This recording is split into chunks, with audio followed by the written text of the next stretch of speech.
about the Lakers, quote, the coaching search does not inspire confidence. The way they've handled the timing of the trade has not inspired confidence. The dysfunction does not inspire confidence. Harsh words for your boys, Shannon. Is this a fair criticism of your team? Sure, there are missteps along the way. Skip, all things being equal, you'd like to sit back and say, look, guys, I don't have a problem doing the deal. But we would greatly appreciate it for cap purposes if you were to hold off signing these guys until July 30th. Yep. Okay, Skip, you're a Corvette guy, right? You like Corvettes. Let's just say I came to you and say, Skip, this is what I got for you, bruh. You know you my dog. I got a 1967 or a 1968 L88 Vet.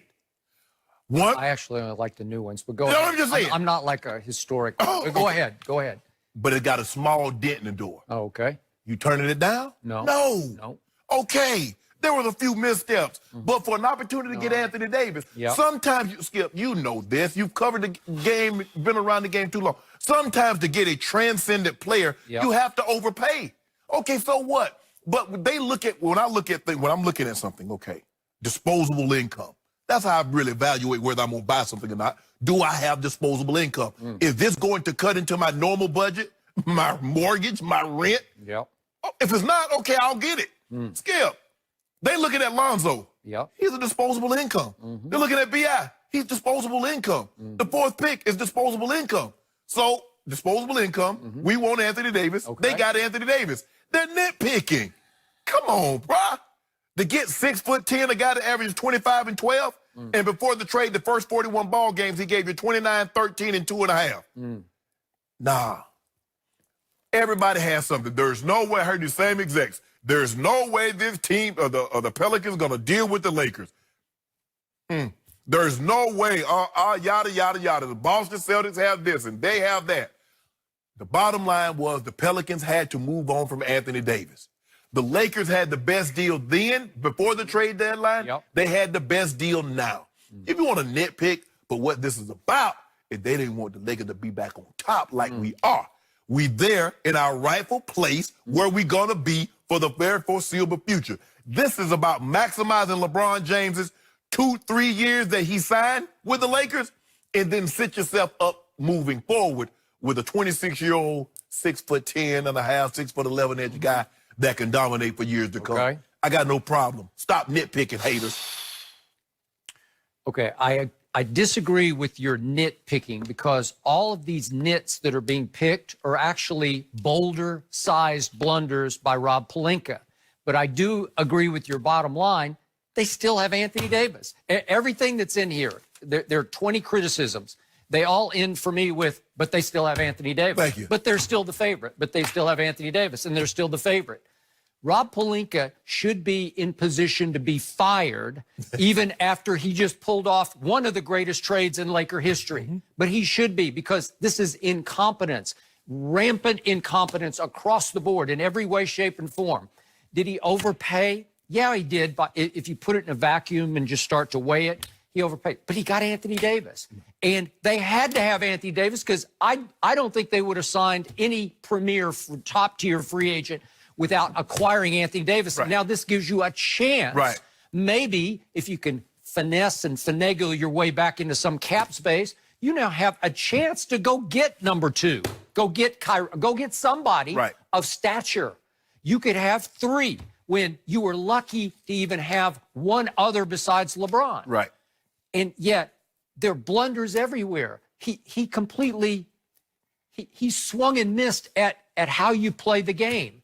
He apparently, there have been numerous reports that he ignored his capologist. They have smart people working for them. They have a big staff, thanks in part to Magic Johnson. He assembled a crackerjack staff of people who knew how to do their job.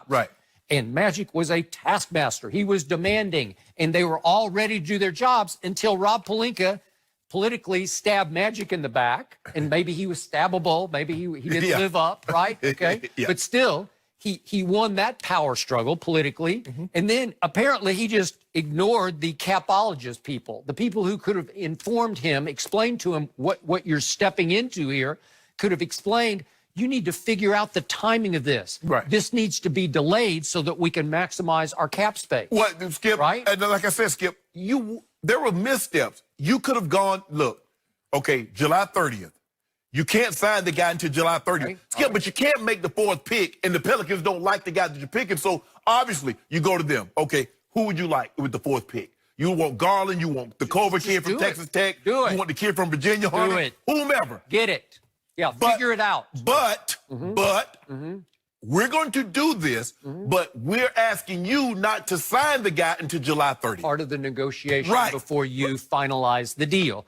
Anthony Davis's $4 million trade kicker, you deal with that. You make it clear to Richie Paul, hey, you need to tell your man he's got to drop the $4 million because we're going to need We dropped it. Okay, well, but that should have been done pre, not post. Yeah, it right? was done post. Just because we don't let everybody see our hand. Okay, there are blunders everywhere. And yet, if I look back at the whole thing, remember, this is the same guy who, according to the ESPN report, just flat out made up a story about Kobe and Heath Ledger that he told the Lakers, right? Yeah. How do you get away with that? Like, that's close to being a fireable offense to me. You just made something up like that. Kobe must not have loved it. And then if we look at all of Magic's blunders, look at what happened. Look at all the missteps. Right away, he trades Lou Williams. Then he ends up trading a guy you really like, Big Zubac. I love him. From Muscala. What is that about? That was just bad. You gave away a kid who's going to be pretty good in this league for a long time. He's going to be better than Muscala. Okay. And you let Julius Randle walk, and you let Brook Lopez walk. And imagine having Lou Williams coming off the bench now. Okay, just imagine all those guys. Like, it's just one bad idea after another, and Magic has to take some responsibility. And then we come all the way to how the team was constructed last year. And I guess LeBron signed off on it. Surely he had some input, or at least gave his okay, but they surround him with playmakers instead of shooters. And you were the first, you were like, what are you doing? What is this all about? Where are the shooters? Where is the shooting? Right. Well, they don't have any, but they got playmakers. So you could do one-year deals for Lance and Rondo, blah, blah, blah, all the, and it just didn't work. And yet Magic was supposed to be the guru behind all this, and he's the greatest Laker, and now he's quit. He walked out in a huff because Rob Pelinka was stabbing him in the back, as was in some ways Jeannie. Right. Okay. Was he doing his job? Maybe not. But Skip, here's the thing. You make it seem like Rob Pelinka is the only guy that doesn't know what he's doing.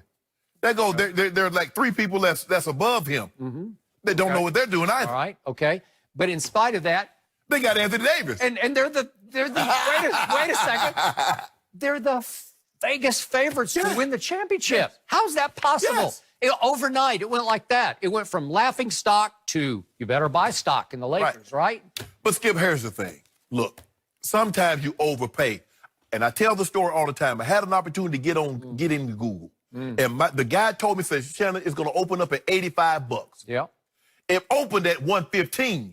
I was like, well, let's go and get, 2,000 shares. That's like, that's too much. It's overvalued. Okay.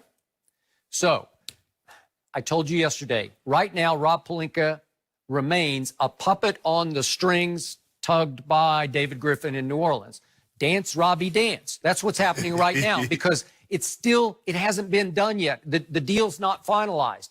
And I told you yesterday, if David Griffin said, throw in Kuzma on top of the historic haul, okay? But I'm just saying, in the end, you would say yes to that. If I could guarantee you that Kuzma would allow you to sign number 2 along with LeBron and AD, you'd say, okay. Yeah. But what I'm saying is there's never too much to pay for greatness because you can't find greatness. Exactly. It doesn't grow on these palm trees here. You have to go get it. We might be dangling Kuzma to trade him somewhere to get somebody else. You might, okay? You might. But you also might be dangling him to get that deal pushed back to July 30th. No, we can't do that. Why not? No. Well, what if that opened the cap space for you to go get a star?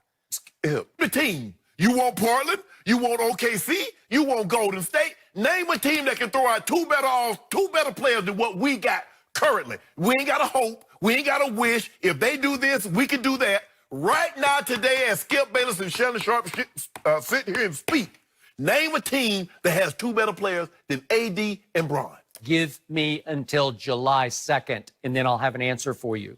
Give me until then. I don't care who you put together. The dominoes have not fallen. I don't care. And they might fall on your head. Guess what? The house of ushers can fall. Yeah, okay. I don't care.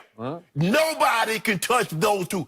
You want to put Kyrie and Kawhi together? 1,000 moves are about to be made. Starting tonight, there are going to be some little bombs dropping. Let Kawhi go to OKC. Okay. Kawhi and Paul George, they not better than LeBron and AD? I don't know about that. I know about that. I know about that. Yeah. First of all, they can't get Kawhi because they're trying to unload Steven Adams right now. They're in salary cap hell. Okay. All right. Well, let's see. Some magic moves might be made before you know it. These glasses help me see real well. Do they?